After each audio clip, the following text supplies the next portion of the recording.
Hello, I'm Kevin Tyrell, Head of Research at the NYSE, and this is your NYSE brief on stock splits. As a reminder, this is for informational purposes only, and the NYSE does not recommend any investments or investment strategies. At one point, stock splits were a common occurrence, with companies regularly splitting their stock once the price surpassed about $100. This has been less common over the last decade or so, resulting in some stock prices rising to hundreds or even thousands of dollars.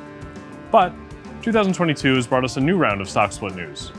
John Fisher, Director of Strategy and Business Development at the NYSE, is here to discuss how that impacts trading and liquidity. John, thanks for joining us today. So first off, can you explain what is happening in the market right now and how splits work generally? Yeah, and first off, thanks for having me, Kevin. But yeah, as you said, stock splits have become more active recently.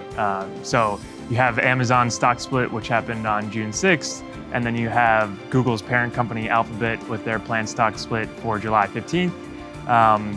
In addition, you've got Tesla and Shopify both discussing possible stock splits coming up and proposing them.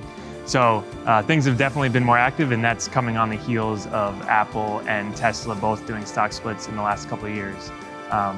And just to explain, when we say a 10-for-1 stock split, what that means is effectively a shareholder that holds one share, when the stock split becomes effective, that one share becomes 10, and the price of the stock split adjusts down with that. So their dollars invested in that stock is unchanged. So as these splits are occurring, what sort of reaction should we expect in both the equities market and in the options market? So we expect a couple outcomes from stock splits.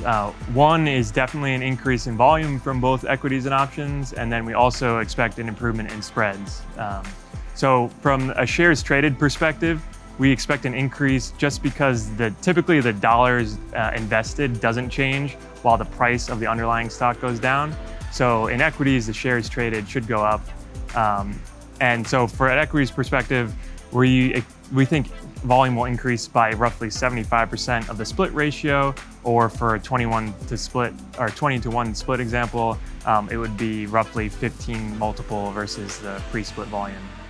From an options perspective, volume should increase, but not as much as equities. That's because as the price of the underlying stock declines, we see options used less frequently because the equity is more economically achievable. And so from an option perspective, we think volume will increase by 25% of the split ratio, which is a multiple of 5 on a 20 to 1 split. And so from a spread perspective, switching over to that gear, spread should decline in dollar terms, and that's just because as the price of the stock goes down, the spreads should reduce in the same ratio as the stock price decline. But even in terms of basis points spread as a percentage of the stock price, those should go down as well for the high-priced, high-split ratio stocks that we're talking about. So we've already had one major split event in the market, which was Amazon. What do we see in that example? Yeah, so volume shot up in the day after the stock split for Amazon. Equities volume was up 32 times the pre-split ADV. Options volume was up 10 times the pre-split ADV. So there was a significant bump. That settled in around 20 times for equities and around 5 times for options. So closer to what we would expect for the long-term run rate. In addition, Amazon jumped substantially in the ranking of most active symbols in terms of volume.